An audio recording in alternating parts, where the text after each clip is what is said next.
According to the South Korean ambassador to the U.S., both countries have further strengthened their combined deterrence against North Korean threats following their nuclear response exercises held in Washington last week.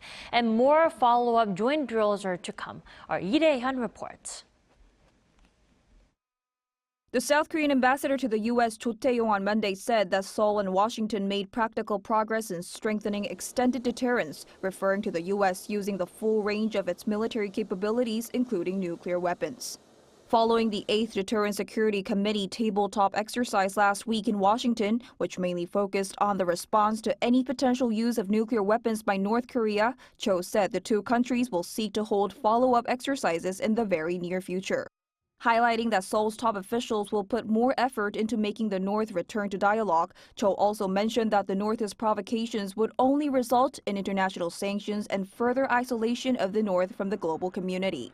Meanwhile, the U.S. Undersecretary of State for International Security and Arms Control Bonnie Jenkins also mentioned North Korea's missile launches during the United Nations Disarmament Conference held in Geneva on Monday. She said the string of ballistic missile launches and recent nuclear test preparations by the North cannot be disregarded by international society. On top of that, the U.S. also underscored it has no hostile intent toward the North after Pyongyang warned that Washington's provocations against the regime will be considered a declaration of war.